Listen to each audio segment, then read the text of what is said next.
My son played the Troubadour last night. Great Big Cow. Great Big Cow. Oh, you've heard of it? Mm-hmm. Yeah, I have. I've heard. Even Reggie Watts knowing Great Big Cow, they'd probably flip out, so that's cool. Yeah. But he did put in some... This is probably way before your time. I just had my 82nd birthday. Whoa, okay. What do you think of AI? Anybody who wanted a healthy society would not do the things that we're accustomed to, like just whatever they call it, surveillance capitalism. They'll have all their phones together and they'll say something over and over again. You're checking your phone and suddenly in your feed, there's like this thing that you were just talking about. And I'm like, there is no way. It's not coincidence. No. This is business. They don't believe in coincidence.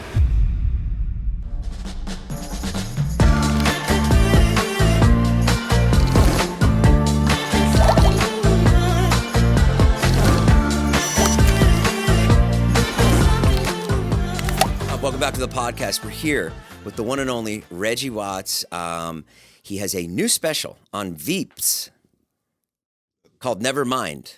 Yes. And it is, Veeps is a new platform. Yeah. It's a maddening platform. It's mostly music, but they've started doing a lot of stand-up comedy. Buying comedy, so that's cool. Yeah, your special's awesome. You taped it downtown. Yeah, taped it downtown at the Regent. In March 9th. Go right up with the mic. Don't be afraid. Right, March 9th. March 9th. Something like that. It's an incredible special. It's I guess it's like absurdist, a little bit absurdist. Yeah, for sure. Yeah. I mean, if you haven't seen Reggie perform live, I've known him for like 20 years, and I saw you come up, and you do amazing things with a looper, a Roland. And you sort of, I don't know, it's so hard to describe. You take this person, first of all, the conceit of the special is that you are in the 90s. You're in 1995, right? Yeah, 95, 98, somewhere around there. Yeah. Pretty loose. How'd you come up with that idea? I just love time travel. I love feeling like I'm in other time periods. And so if... like one of my dream movies or one of my favorite movies was, it's not time travel, but The Game, with what's the dude that was in Romancing the Stone?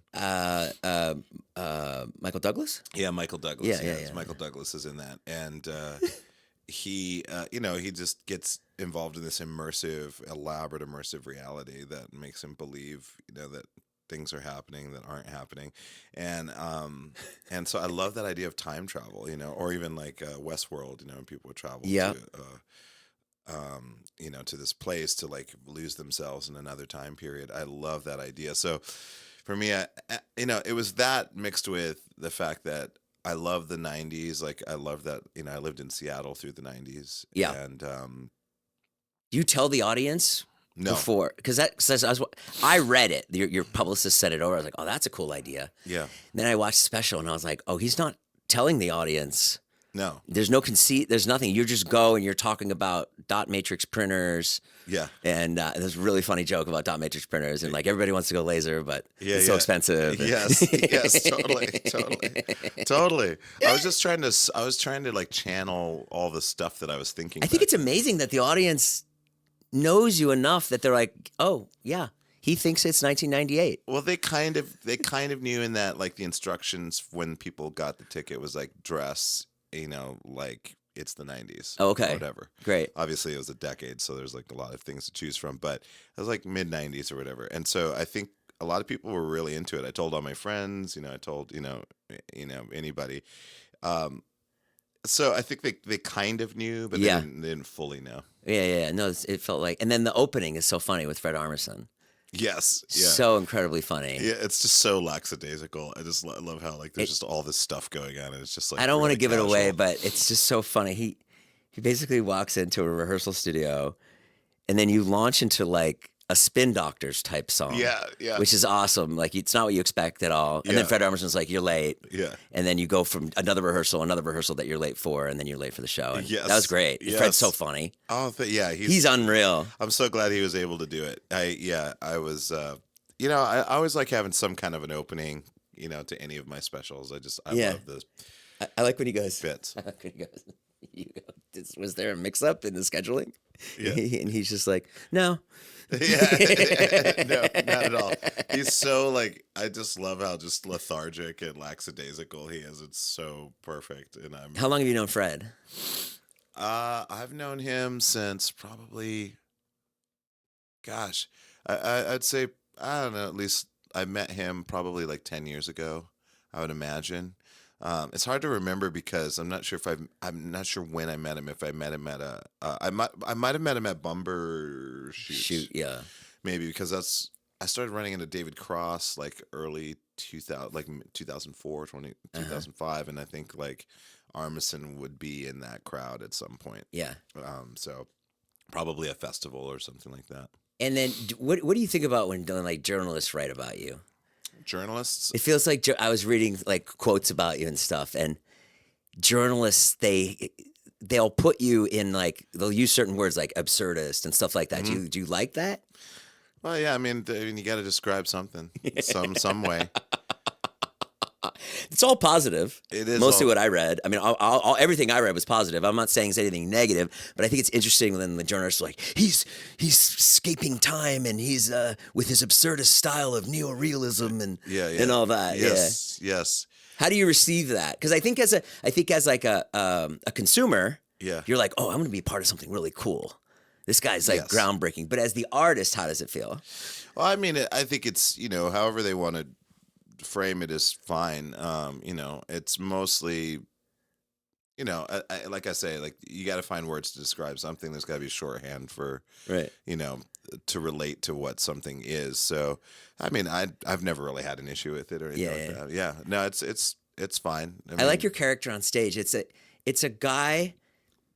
He's somewhat of a know-it-all who is talking out of his ass the entire time, and you do that successfully for an entire hour. It's crazy. Yeah. I don't know how it happens, but because I think the whole time when I'm up there and I'm talking specifically, like I just think it's funny. I'm like, it's the feeling is really hilarious to me because I'm simultaneously I'm doing the show, but I'm also thinking, this is so ridiculous. Like, what are you doing? Why? I can't believe you're doing this. I guess that is the definition of absurdism. Yeah. Right? Just completely ridiculous. Yeah, just silly. Just allow yourself to be disconnected and dissociated and to fully lean into terrible ideas and stupid concepts and things that are hard to understand, all of that stuff. But like pushing it. I like when you talk about the specifics of different technology. You're like, you get the Roland EF50, which is different than the, or you're gonna if you want to have a good time, you're gonna borrow this from your friend, a Roland 570. Or it's so funny. Yeah. It's just like nobody knows. I know exactly. Knows what a Roland is. There's like a few people in the audience that will, but I just assume that everybody knows what I'm talking about, and that's my favorite thing in the world is just to go carry on as though people know what I'm talking about. Because it also elevates the audience. It makes them feel like, oh, I guess we're supposed to know this, and he's treating us like we do know this, so I guess we do know this. But at the same time, they also know I'm probably being an idiot. Right. Yeah. And how's things since you left James Corden? Things have been good. Things have been good. I've just been kind of.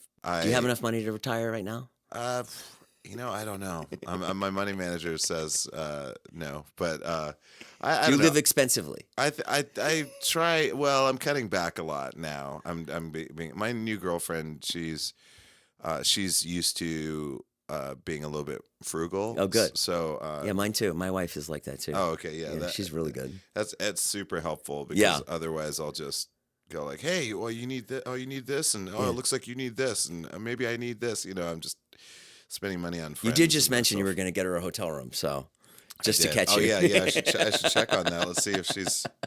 She said no, it's okay. I explained Bristol.Christ. Oh, see, there she goes. She's being frugal again. And how was the? You had a book. You were here last time. You had a book that came out. Yes. And which I read a lot of it. I read quite a bit of it, and it's great. And how'd that do? You excited about it? Yeah, I think Any options for a movie or anything? I think they're working on it, but I don't know. I think there's like this weird lack of interest In reading? in no, I mean kind of not actually. I mean, there is I've had a few people come up to me and say that they haven't read a book in 10 years, Right. but they read mine, Right, and which I right. think is awesome Yeah. because like if it increases people's reading, because I don't read, so yeah, I mean that part's cool. I think people, I don't know. I keep running into people that pick it up recently, that have recently stumbled into it. But people really seem to like it. I tried to write a book, and I felt that way when I was writing it. I was like, well, I don't read. I have Yeah, no business writing this. I know. But sometimes people don't write interesting books. Yeah, that's true. I think because I wanted it to be a little, not like a normal book. There's cool little QR codes in there you can scan for music, like from my old bands and Yeah, it things takes like you. that. If you guys get the book, it'll take you to like a YouTube link, Yeah, and it gives you like an audio track to like read along to, or Yeah. what he's talking about. It's really cool. yeah. Yeah, the book's great. Oh, thanks, I man. enjoyed it. Thanks, man. Yeah. It's weird. The industry's strange. Like I'm just used to my attitude, which is probably not the best attitude, but is that no matter how good of an idea I have or how interesting it is, uh, the studios or whoever I'm pitching to won't get it.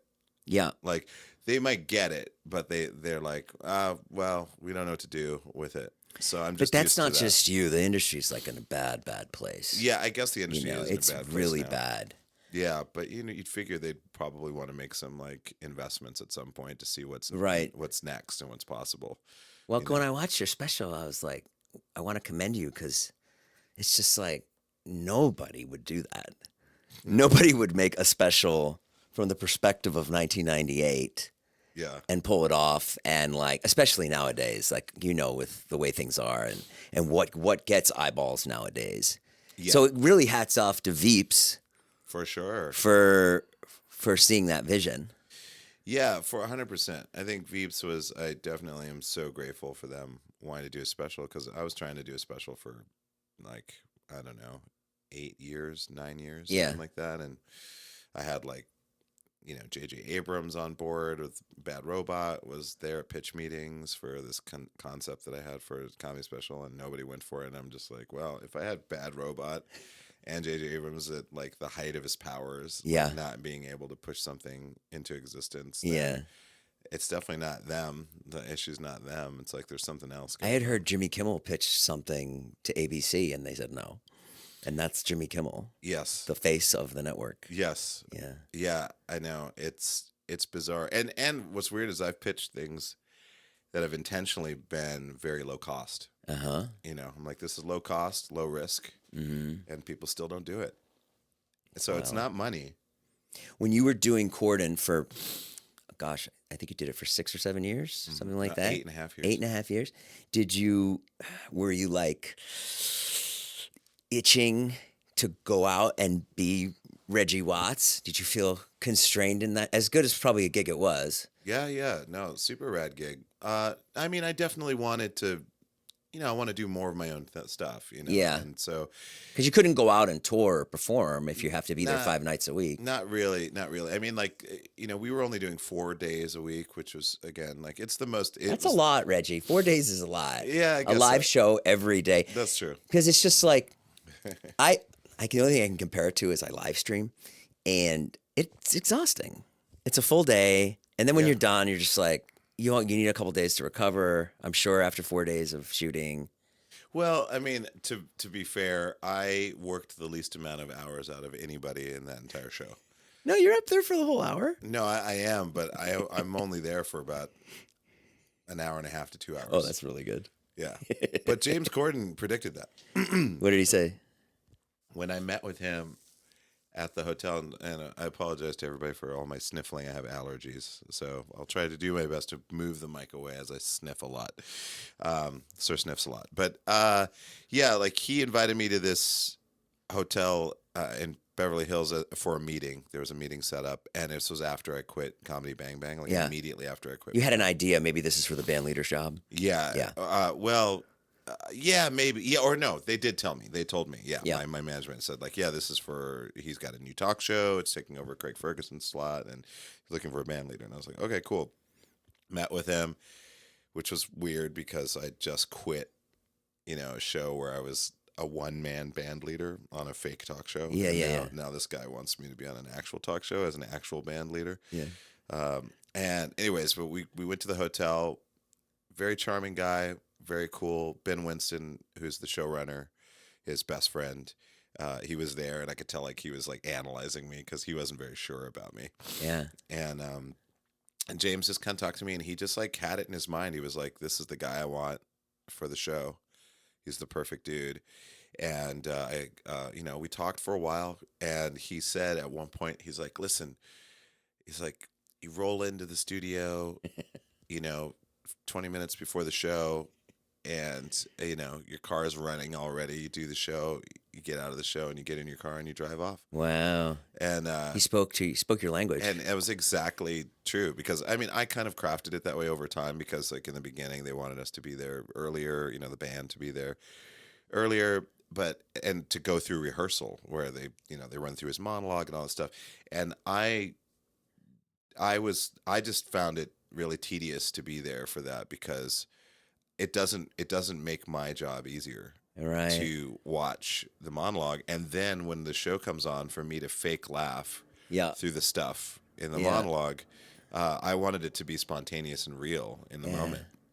And so eventually I just stopped going to the rehearsals. And then I remember the showrunner, Ben, chimed in one day. He's always like chewing on something. He's British. He's like, "Hey, Reg, actually think it was a good idea for you to not come to rehearsals anymore." And I was like, that's cool. I'm glad you see that, because like it wasn't me being lazy. It's for me, I want the moment to be full of life and to be fresh. Yeah. And to feel like the audience is discovering it with me as I'm discovering it, and That's so good. That's my role in the show, is to stay fresh. Damn. And so eventually, I would show up. I think, when did we tape? It was so long ago. Like, I think we tape at 4. Yeah. So I would get to work around like 3:30, 3:45, and I'd like go straight to makeup, and I made it so all I had to do was slip on a jacket. Yeah. So I just put on a jacket, do makeup, Sure. walk out on stage. Come with a clean shirt That's it. that you're wearing. Yeah, just whatever shirt I'm wearing. Whatever, Because the jacket's fancy. Yeah. So it's very distracting. It covers it. Yeah. Not that I was like purposely being a slob or anything like that, but it'd be like me wearing this. Yeah. I probably would wear a different T-shirt, but I might wear this. But the main thing was like, just wear a jacket, because when I was in Comedy Bang Bang, I had like a whole band leader outfit, and I was Yeah. changing into it, and it just didn't feel good. Uh-huh. I'm not really an actor in that sense, where I'm like, I need to wear my wardrobe, unless it was something I created and I want it to be a specific look or Yeah. something, then I'm super down with that. Yeah. Or or if it's a friend's project, whatever, that's fine. But like, as for something that I want to do regularly, Yeah. like dealing with wardrobe drives me. It's all the finicky, persnickety needling that gets me after a while. Where it's just Sure. like, this has to be correct. This has to be correct. Which I get. It's people doing their jobs as they're supposed to do. But the intensity, if I have to do that over and over again for a long period of time, it starts to get to me, Yeah. because I'm like, this feels inefficient to me, for my creativity. It's inefficient for my creativity. Yeah. 'Cause- That's how I felt when I used to. If I would get hired to be an actor or something, I would go. Mostly, what I do is like YouTube and podcasts, which is just like, oh, you go, you shoot, you're done. Yeah. Awesome. You be yourself. You wear what you wear.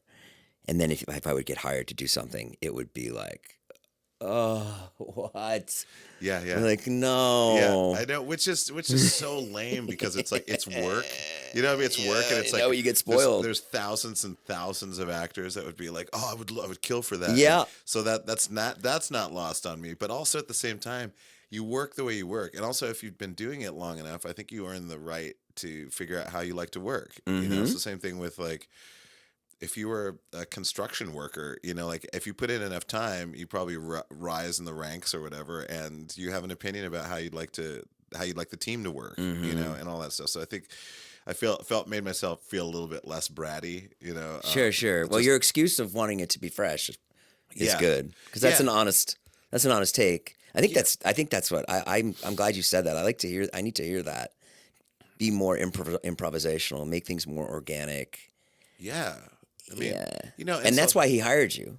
that is yeah, totally. I know. I That's kind of realized literally that. one of your biggest assets. Yeah, I realized that later too. I was Somebody who's like flying off the cuff and can pull it out in the yeah, moment. yes, and that has the audience's best interest at heart. Yeah. Like I'm there as the kind of grounding. And even though I'm absurdist, it's like more emotionally connected and more momentously connected. Yeah. Because I always want the audience not on my side. It's not about that, but I just want them to know that we've got them. You know, like if I'm at a show, I want the audience to know like, I'm there for them. You Yeah. know, I mean, I definitely need to do it because I'm a psycho, but I have these dumb ideas and I want to share it with them, or this dumb experience and I want to share it with them, and I want my audience to feel like, yeah, this is for us. This is for him, but it's also for us, and we can tell. How are you a psycho?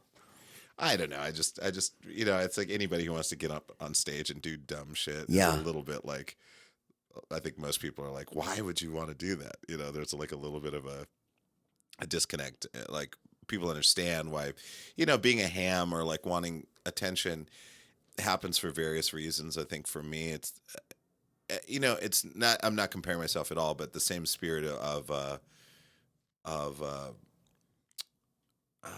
who am I thinking of? God, gosh darn it.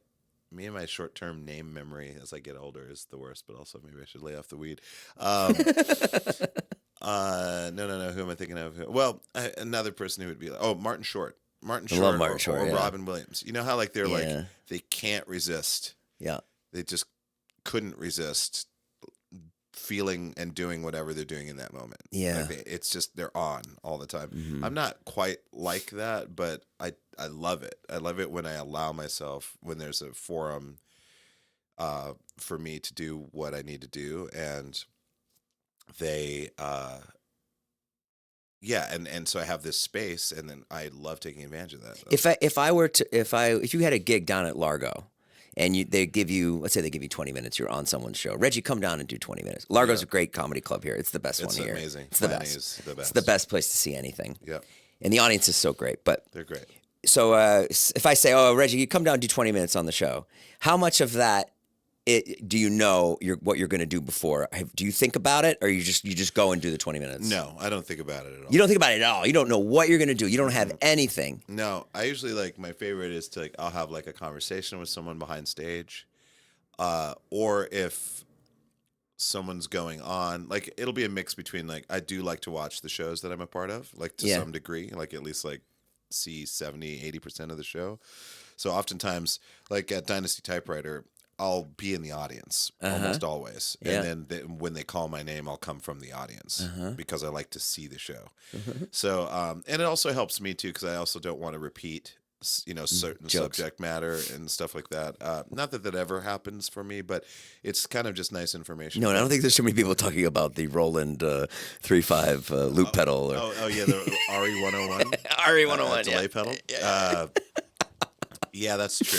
I don't think Nick Kroll's riffing on that. Yeah. That's true. That's true. Because they don't know. Yeah. God bless the Kroll. No, God bless Nick Kroll. We saw Nick Kroll a bunch. We saw him twice before that special came out on Netflix. It was awesome. It is so cool to see somebody live and then watch the special, and you're like, oh, those are the jokes. That's the right. jokes about his mom that we saw. Yes. Yeah. That's true. Yeah, that's something like no one will ever get with mine.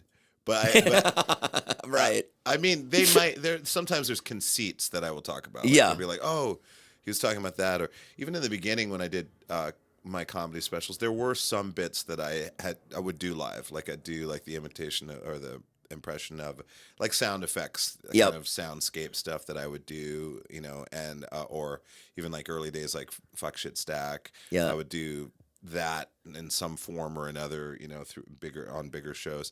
So there were things that I did develop and repeated and then were recorded on the specials. But starting at the second special, like I really didn't have anything. Huh. Alive in Central Park was pretty much all just off the cuff. And that was me getting off the plane, like from I think Amsterdam or something like that. Or no, that was my girlfriend at the time, Apke Haring. She got off the plane and came to my special and was like asleep in my dressing room, and then kind of saw half of the show. Really? Yeah, it was pretty interesting. But And then so okay, you improvised an entire special. Then what's the editing like? well, for Pretty much what the audience got? Well, for Alive in Central Park, I only did it once, so that was it. That was a special. I think they might have shaved some stuff out of it. Shaved some stuff out, yeah. Got some cuts, got some air out of it. But I think any of the other specials, yeah, my first special was three times I performed, and they had cameras in three different locations, same outfit, and then Alive was one shot, and then Spatial was me doing it twice, and then they edited between the two. Oh, right. And then this one was twice. Okay. Nevermind is twice. Yeah, Nevermind was named by my girlfriend, by the way. Oh, yeah? So yeah, because I was like trying to figure out all these, clever titles like Born Clippy. Yeah. You talk about Clippy in the special. What is Clippy? Clippy was the Microsoft Yes, the little guy with helper. Yes, Like yes, an Clippy, assistant yes. to Yeah, like right, help right, with right. like, is your grammar okay? Like I see that you didn't capitalize blah blah blah. Did you mean to do that? That kind of stuff. Like Right. an early like digital assistant, Yeah. and it was the worst. Everyone hated Clippy, and yeah. So Born Clippy would have been kind of, because it's a reference to that, to Windows 98, and then also a reference to Underworld. They have a song called Born Slippy, which is one of their most popular songs. So, but both of those things are so like, no, most people wouldn't get it. They just be like, Born Clippy, what does that mean? Yeah. He's talking about a gun. Is he talking about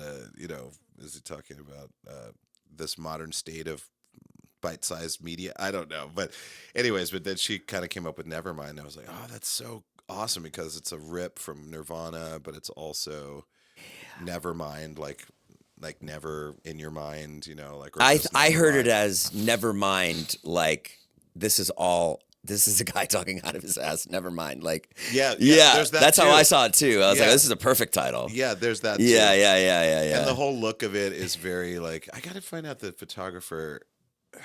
Let's find out who. Let's find out through AI, or no? Let's ask the new. This is 18.1's got the new series, so let's see. Who was the photographer from Seattle that captured a lot of the imagery of the early grunge bands like Soundgarden?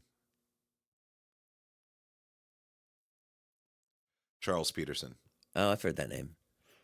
Yeah. Were you a big Cobain fan?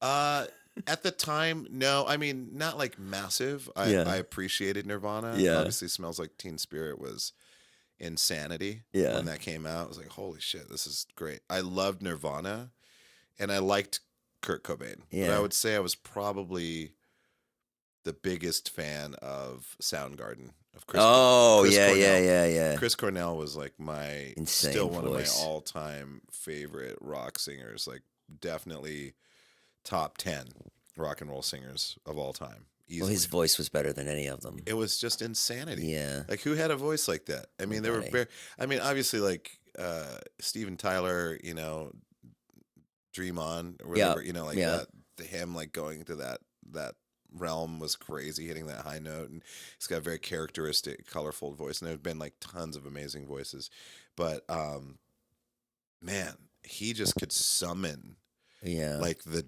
deepest, darkest parts of the universe, and such a full voice too, but also like beautiful, just wonderful, melodic, gorgeous scenery that he could create with his vocals.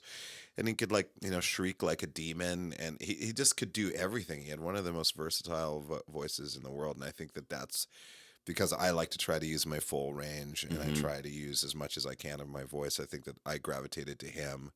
I think, Cobain was an amazing singer. Actually, he's an incredible singer. But he was a good like vibe storyteller and a good songwriter. and a good Yeah, lyricist. yeah, You yeah, know, yeah, whereas also Cornell's an amazing lyricist, and yeah. also that. Fell But on Black Days, you know that oh one? my God. Such a Doom, amazing. doom, doom, Yeah. doom, doom, Huh. doom, doom, Do what you ever I say. I mean, we're butchering it, but you're not. Now I'm doing Sail fine. down, but sail. It's so I good. can't see you in the night. Or outshined.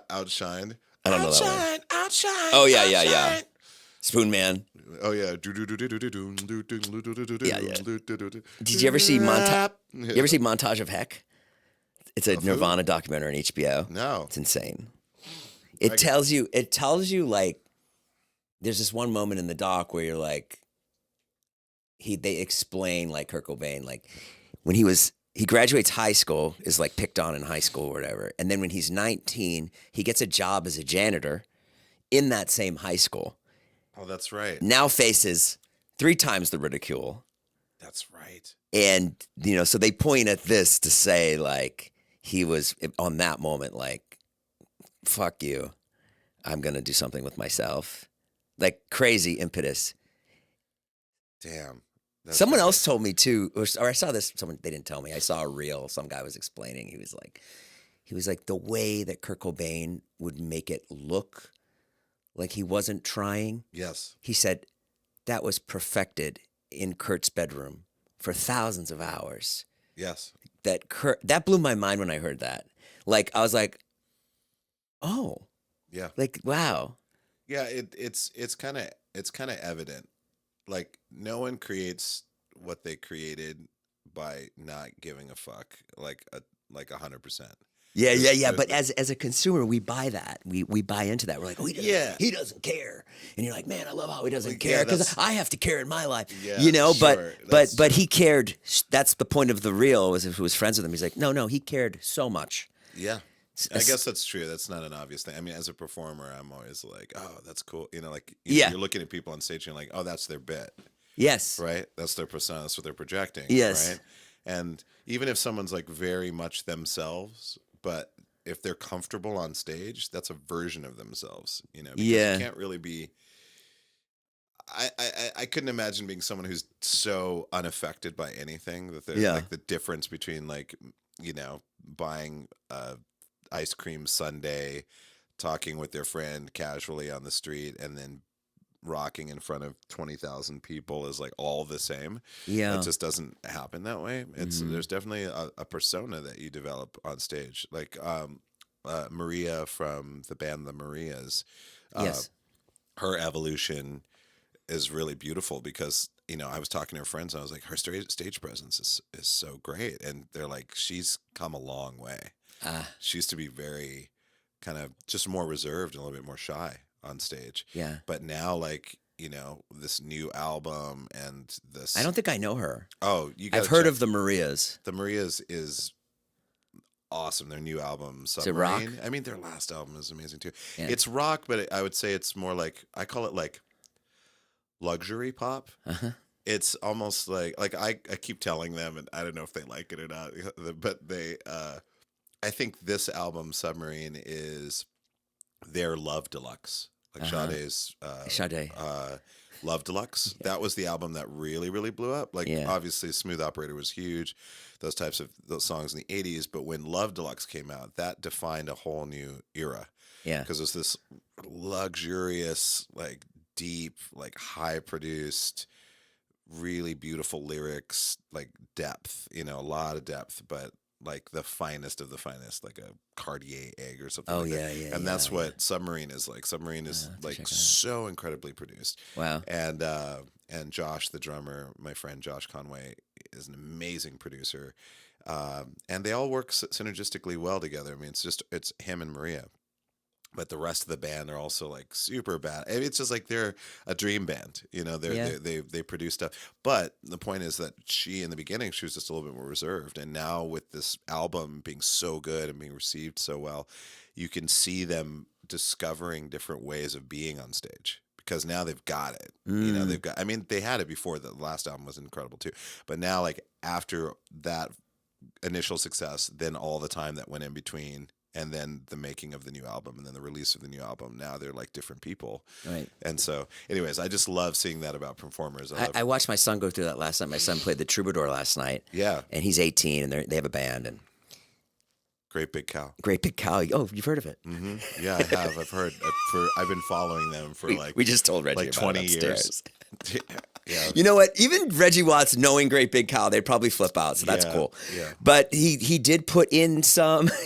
He did put in some anger into one of the songs last night, and it was awesome. And a song that I've seen him do many times. And just those little moments as he grows, you're like, wow, like he's really finding it. Yes. Yeah, to be like, ah, you know, like to be like, ah, now, you know, instead, and that's not how the recording is. But giving that on stage it's like when I saw Jack White for the first time, I was like, I loved Jack White. I love the White Stripes. When I saw him live, I loved him 10,000 times more because his solos, he takes the songs you know, which are great songs, and then he improvises the solos. So you're getting a brand new song with a song, you know, you're getting the best of both worlds. Yeah. You know? Extra. Yeah, you're getting all that extra stuff. That's funny that you mentioned that because I have a pet peeve with artists that change their songs too much. Oh, really? I don't like it. Because like here's why. Because like let's say you're listening to, I don't know, here's something unimaginative, but like Dreams by Fleetwood Mac. Yes. Right? Like I want to hear those, you know, when Stevie Nicks is like, when I need enough of my God. Yeah. I want to hear that melody. Yeah. I don't want to hear some like alternate, like it doesn't add value to me. I agree with you on that. Don't change the melody. No. I'm talking about when you're listening to Fell in Love with the Girl. Yeah. What is it? And those, just the solos, it's still the same melody. No. I agree with you. That's terrible. No. I mean, and sometimes even like it's all in balance, right? Like if someone does a different version of their song, and like, oh, that was interesting. Like, of course, that's great. Right. But it's when they're kind of like the song is mostly the same. Yeah.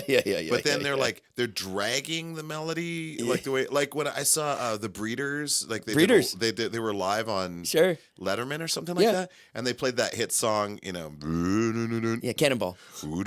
Yeah, and everything was like really rocking, and then when she comes in with the chorus, it's really behind. It's not like no, because that's the power in it. And instead she was like, and I was like, what is happening? Is she not hearing, you know, what's going on, or is it, or maybe they had to craft that in the studio to get it more time, but I doubt it because the Deals are genius musicians. So I think it's just, I don't know, people get in their heads and they're either like subconsciously like, I'm tired of singing it this way, so I need to do something that's interesting to me. Yeah. Or they really think that they're, you know, it's their song, so they're going to explore. I'm just saying, like, sometimes, like, even a solo. Like, if I listen to Everybody Wants to Rule the World. Yeah, I love that song. If I'm seeing them perform it live, I want it to sound like the track. Yeah. And I would take pride because, like, that, it's perfect. That song is absolutely perfect. Everything in that song is perfect. I wouldn't change anything. Well, all the melodies, the weird, the little synth that there's like a synth line that just goes, be-do-do-do. That's it. It happens in the very beginning of the song, but then it happens. Yeah, it's like, there's that little bit of that, but then there's a in the second verse or something, he's, and it only happens once in one of the verses. That's amazing. The guitar solo is absolutely perfect. Yeah. It's one of my favorite. You haven't seen them live, have you? I haven't seen them live, but in the Comedy Bang Bang, they were in the studio for a bit that they did. They played the song together. Yeah, they did. And then I was also on Comedy Bang Bang podcast, and they were the guests. They're really? Yeah, so I got to hang. Yeah, one of them lives around here. Man. Yeah. They are. I see him running. Total geniuses. Is it the? I think it's Kurt. The white-haired guy, the lighter-haired guy? Yeah, I think his name's Kurt. I think so, Kurt. Yeah. Yeah, because Roland Orzabal is the... Are you going to have kids? Me? Yeah. Not really interested in it. Right on. Yeah, I mean, I'll tell you something. Having my son be a musician is something that I would have always wanted to do. It's the fucking best. if my kid was your kid's age, I'd love it. When my kid was 6 years old, yeah, I was sitting in bed, I was putting him to bed, and I was playing him the Rolling Stones off my phone. And when he was 6 years old, he goes, he's behind. And No way. I go, what do you mean? Who's behind? He goes, the guitarist, he's behind. And I was like, Oh, he understood that he was late. oh, right. Keith Richards that's his style of being behind. Yes. Yeah, he's late, right? Yeah. He's Yeah, just like I thought that was so cool. That blew my mind. That's amazing. Yeah, so he really had he always had an ear for it. I hope he figures it out. He will. Oh, for sure he will. Yeah. I mean, it's like, it's awesome to you watch. either want to do music or you don't. You know? Yeah, right? It's like, because otherwise you got to question the reasons why you wanted to. Because some people are like, I just want to be a rock star. Yeah. You know, I want to be famous or something, which is certainly an initial primer, which is great. But then, like, you fall into it and you fall in love with it. You know, that's one thing. But I think, like, sometimes people being like part comedian, part musician. Have you ever had like I heard you reference like Jill Scott on stage? Has anyone ever like that ever reached out to you and said like, hey, dig what you do? Or I would think on occasion, usually it's me posting about them and then they'll respond. Yeah. Like Bonnie Raitt got back to me once. Bonnie Raitt? Yeah, I that's posted, cool. I just said like Bonnie Raitt is like one of the most important artists of the last century and the current century, Yeah. because like we don't have that many people that are talented like that, where she's an insanely talented guitar player, musician, songwriter, lyricist, and obviously she's worked with amazing songwriters and all that, but also her voice is so distinct. You know it as soon as she says one note, you're like, oh my God, that's Bonnie. Yeah. And her soulfulness, and I mean, she's just, I have infinite amount of respect for her. Who are your influences? Comedy and Just music. Bonnie Raitt. Comedy too, right? Yeah, for sure.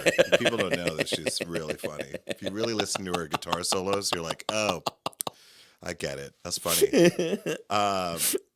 Yeah, I mean, like, comedy-wise, early days, Monty Python, and pretty much all British humor. Yeah. British silliness, the British absurdity. Benny Hill? Benny Hill, not so much. Benny Hill was like, my dad used to watch Benny Hill. I watched it and I just liked the pretty women. Like, sure. I liked that, but as a little boy. Sure. But I would say, yeah, Richard Pryor for sure. Bill Cosby. I would say Carol Burnett. I mean, a little bit like. I miss Carol Burnett. I never really watched that show or anything. She was amazing. Those sketches that she would do, like the Gone with the Wind sketch, which is like infinitely classic. Her like making a dress out of the curtains, but she leaves the curtain rod in. It's just like this giant curtain rod, and she's coming down the stairs and it's catching on things. That's funny. And it was cool because like she's like she did a lot for the industry. She did a lot for women in comedy as well. I really appreciated her. I remember talking to Justin Timberlake once, like a long time ago. He wanted to meet with me in Williamsburg when they were trying to get him to take over MySpace. And I remember we just talked for probably like 15 minutes on Carol Burnett. He was a huge Carol Burnett Really? fan. And the thing that we kind of both talked about is like, she was just funny. It wasn't about her like, oh, she's a funny woman. Yeah. She was just funny. Yeah. And I never thought about her as a funny woman. I was like, oh, no, she's just funny. Cool. And same thing with Gilda Radner, Madeline Kahn as a comedic actor. I loved Terry Garr. I loved those people, or even like the Jeffersons, like everybody on the Jeffersons, all the women in the Jeffersons. I used to love the Jeffersons. So funny, or Sanford and Son and things like that. But loved that, and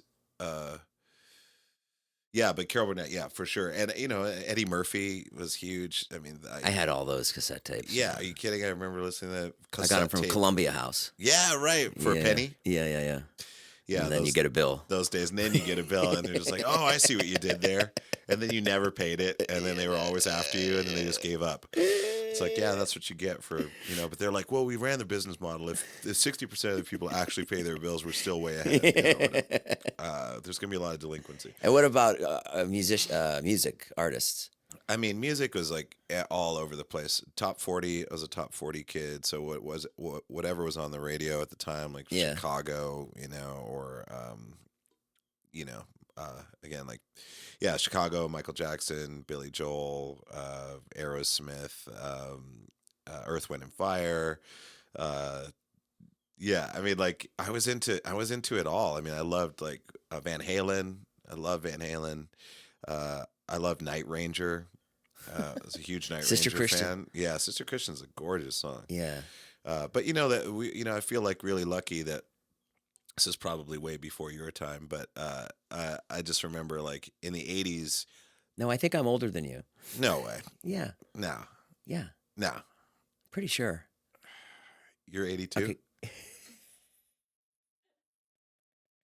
Yes. Okay. Damn, I did Yeah, not. I know just had my 82nd that. birthday. Whoa. Okay. Yeah. Wow. I did not. We see went to that Mar-a-Lago. coming. I did not celebrate it. I did not see that coming. Okay, that's crazy. I'm gonna verify that with a couple of people. But, yeah. No.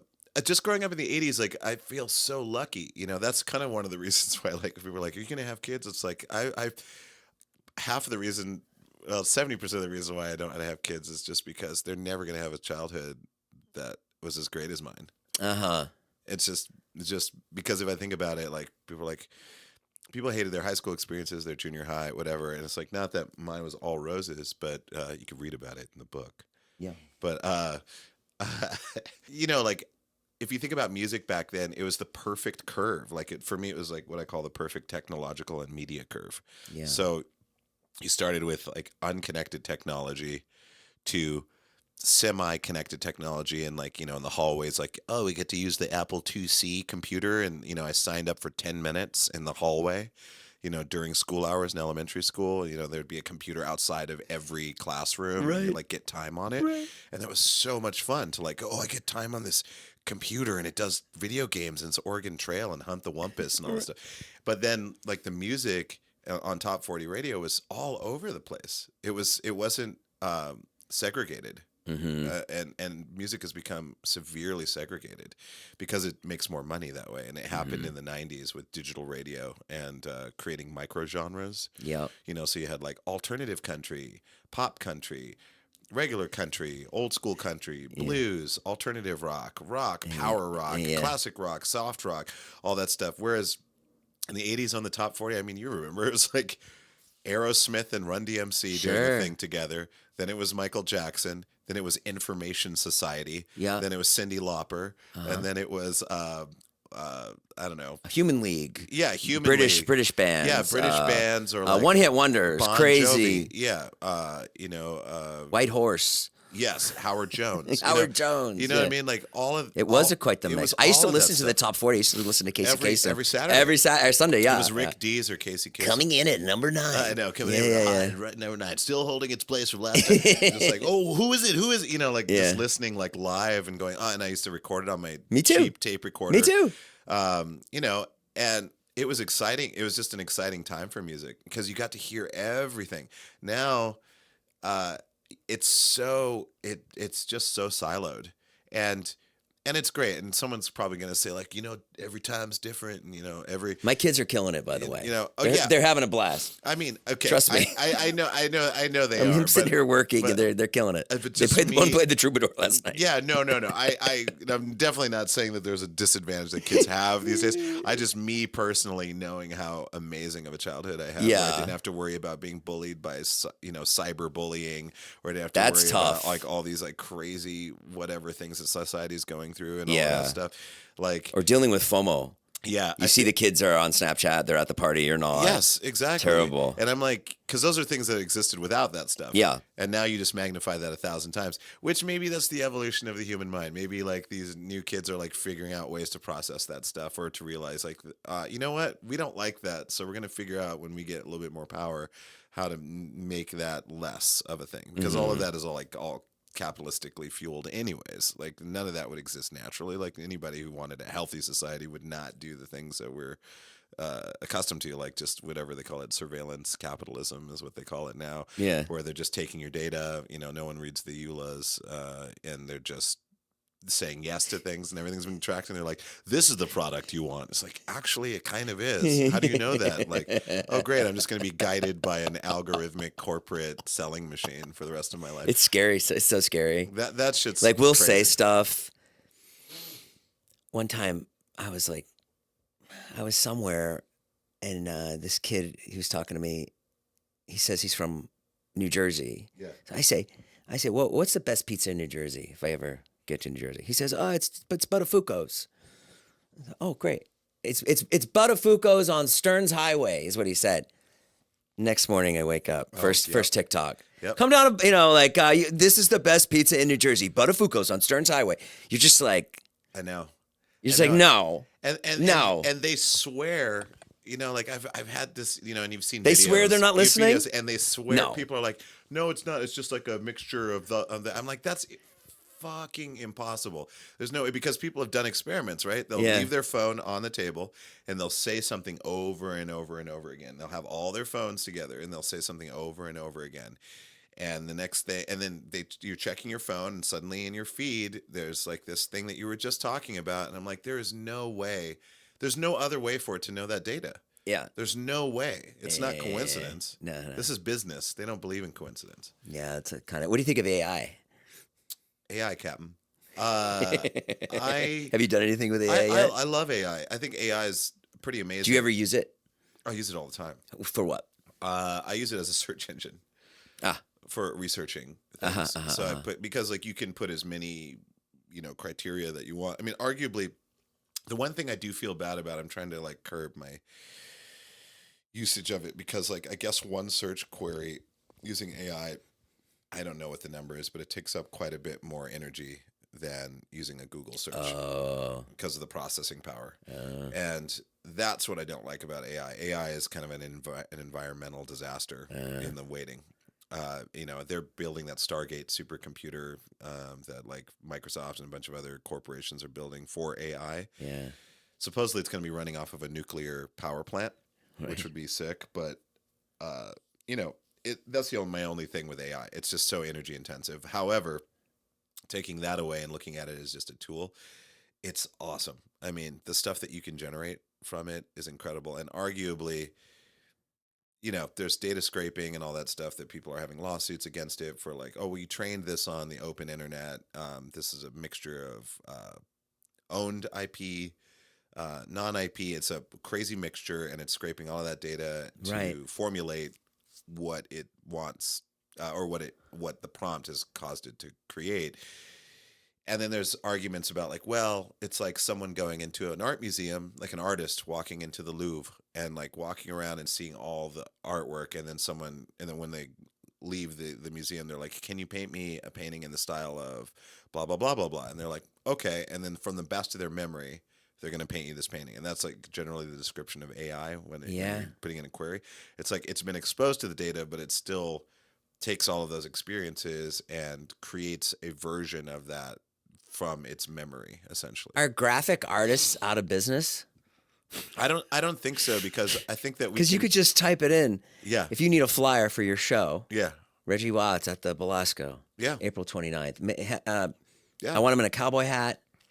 Yeah. Right? Of course. And riding a donkey. Yeah, of course. You could totally do that. Easy. But then, so there's no need for a graphic artist. Well, I think that the same, like that term uncanny valley. Yeah. When it comes to, like, if digital artists create a human-looking avatar or character and they animate it, and it looks too close to, like, too photorealistic, but it doesn't have the little subtle nuances that we're used to, like eye shape and nostril flaring and like head tilt and all those micro details that we pick up on as human beings.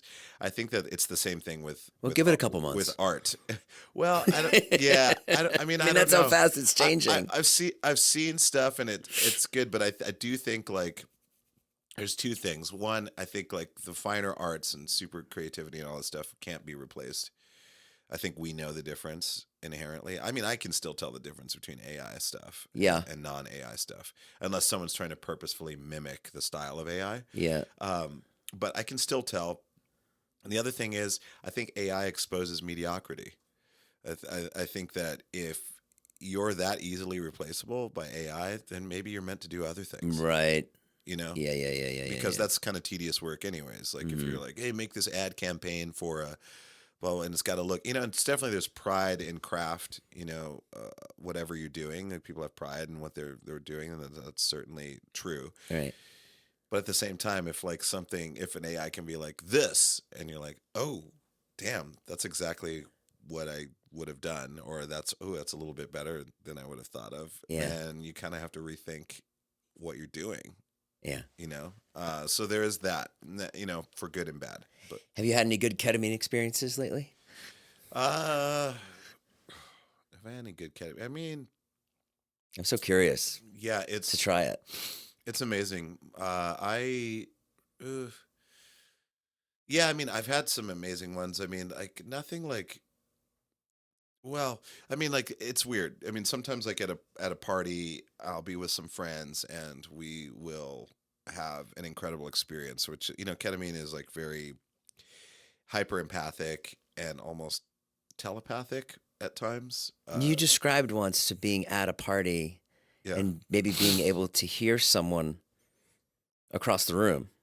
With Yes. loud music on and everything, right? Yes, that's correct. Yeah, I had a whole conversation with someone I never met, but I knew that they were there. That's awesome. Yeah, and I remember having that conversation. Maybe they'll hear this at some point and they'll be like, "I've heard you tell this story a few times. That was me."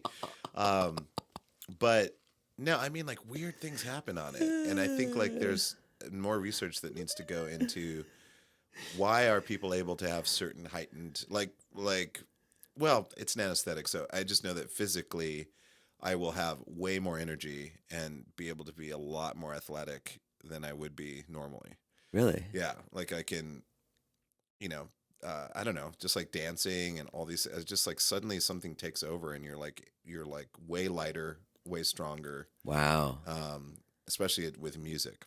Yeah. And then, and also all depends on dosage and stuff like that. But and there's a few different variants of it. But if you get like a really psychoactive version of it, it really, my friend, his last trip or big trip that he went on, his friends came up with a term for when you're on ketamine and the things that you're seeing. They call it the Aztec zone. Yeah. The Aztec zone. So the Aztec zone makes sense because of when you look at the geometry of like their step pyramids and their petroglyphs and all that stuff. It's very geometric. It's like hyper mathematical, hyper geometric, and that's kind of what like a K-hole or something close to a K-hole is like. You're like everything is twisting and changing, and nothing stays. It's very fractal. Nothing stays the same. You can't create a basis of understanding because there is no base of understanding. Everything is constantly changing. So now, someone would say this is not a good thing. If you said K-hole to the regular public, they'd go, "Oh, that's not a good. You don't want to be in a K-hole." yeah, But you're saying it's okay sometimes. I'm saying it's great as long as you're in a good setting. Yeah. And you're around like people that you trust and things like that. Yeah. The K-hole is insane. I mean, it's like when you go there, you're like, this is the closest I'll get to understanding how to see the world as a fourth dimensional being. It's as close as you can get because there's nothing like to go like that's trippy because of this. Right. That gets erased. So you're as close as you can get to thinking like a paradox, which isn't really thinking, right? But like paradoxical. So you're thinking and not thinking simultaneously. The closest you can get to like what meditation tries to achieve, yes, like yes, that yes. kind of blank state of like there's nothing in my mind. Yes. That type of thing. However, it's like everything is in your mind, but nothing is stable. And that certainly, I guess, to some people might sound like a nightmare, but it's actually very freeing because your mind is just allowed to be what it is and to receive what it is and to process what it is. Okay, so I like what you're saying. So then when you come out of it, is it beneficial? Do you go back to that place and go, oh, you know what, things aren't so bad? And I think so. Yeah, I mean, it's used for therapy, for trauma therapy, for all types of reasons. But yeah, I believe so. I think it gives you this. It shows you a snapshot. It basically zooms you out and gives you an idea of how many more options exist beyond the ones that you might be stuck in. Yeah. And that's the same thing with MDMA therapy. There's like aspects of that, but I just like ketamine because it's very non-emotional. It's like if you're dealing with something emotional in your life, but you take ketamine, you're able to see what's going on in your life, but it's not judgmental in an emotional way. So you see it more pragmatically and practically, where you're like, oh, in the context of all of life, this is such a minor situation, and it's not something to tuck away, but it's something that I can convert into something useful. I can, Yeah. I can use this energy for something as opposed to being like underneath the weight of it. And I think that that's the power of it. We gotta try it. Yeah, yeah. I had injections done at a hotel with a friend, and Does that is that only last for a couple hours? The injection? the injection. Well, I mean, Or is ketamine it in less? general is pretty short. Yeah. It's like never more than like 45 minutes. Yeah. But unless you re-up. But yeah, I mean, I had I did 2 doses. So one, and then the second one was like the heroic dose where they give you like 70 milligrams, which is like pretty up there. And man, the most amazing experience. Really? Ever. Because you really like, it really feels like it's like what VR hopes to accomplish. Yeah. You know, that's How well said. That's so well. It's really To anybody trying that's ever put on a VR headset, there is something lacking. There is something like hugely, and this is like, I remember like on that trip, like between the 2 shots, like as I was kind of slightly coming down off the first shot, Yeah.